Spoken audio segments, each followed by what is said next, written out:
Bonjour chères Gervaisiennes, bonjour chers Gervaisiens. Vous le savez, la crise sanitaire liée à l'épidémie du Covid-19 qui frappe le pays depuis plus d'un an occasionne une crise économique et sociale d'une gravité exceptionnelle et met en grande difficulté nos commerçants. Vous le savez aussi bien que moi, Le Pré est une ville-village qui a la chance de pouvoir compter sur de nombreux commerçants de proximité. S'il suscite la confiance, il permet de créer des petits liens essentiels à notre vie sociale. Car oui, la pandémie de la Covid-19 nous a rappelé l'importance du service, de la relation humaine au sein des commerces et de leur rôle d'animation du tissu urbain. Si Le Pré est une ville agréable où il fait si bon de vivre, c'est notamment grâce à la convivialité de nos commerçants. Plus encore, nos commerces contribuent tout autant au dynamisme qu'à l'attractivité du territoire. C'est ainsi, afin de maintenir la diversité et la richesse du tissu économique gervaisien, d'accompagner la reprise d'activité et de limiter les effets de la crise, face aux risques de fermeture d'activité et aux augmentations du chômage. Nous avons pris plusieurs mesures exceptionnelles. Nous avons par exemple acté l'exonération exceptionnelle des droits de terrasse et d'étal au marché pour l'année 2020 et de nouveau pour l'année 2021.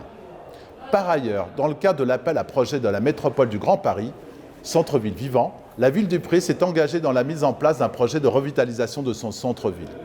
Dans le contexte post-crise sanitaire qui va suivre, accompagner les commerçants et les artisans dans la réalisation de travaux de rénovation de leurs boutiques fait partie des actions prioritaires de ce projet.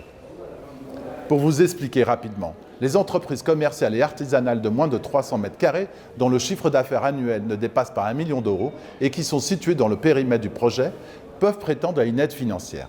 Les travaux peuvent être de plusieurs ordres, notamment la rénovation de la devanture commerciale, la mise en accessibilité du local aux personnes à mobilité réduite ou encore la mise en sécurité de la boutique. Notez que le montant d'aide peut atteindre entre 40 et 70% du montant total hors taxe des travaux subventionnables, avec un plafond subventionné fixé à 25 000 € par commerce. Et comme la crise sanitaire et économique demande une forte réactivité de notre part, nous avons souhaité faire approuver à chaque conseil municipal la convention de versement de subventions aux commerçants demandeurs, plutôt que d'attendre chaque fois la fin de l'année. L'idée est bien d'aider au mieux, au plus vite, nos commerçants qui sont déjà trop affectés par cette crise sanitaire et économique. Avec le maire et l'ensemble des élus, nous nous inscrivons dans une démarche de soutien et de valorisation de nos commerces locaux. Pour finir, les réouvertures se profilent pour tous les commerces et pour tous les restaurants, d'abord en terrasse, puis dans leur entièreté. Je vous assure que nous serons au rendez-vous, que nous saurons vous accompagner pour retrouver ces espaces de convivialité qui nous ont tant manqué.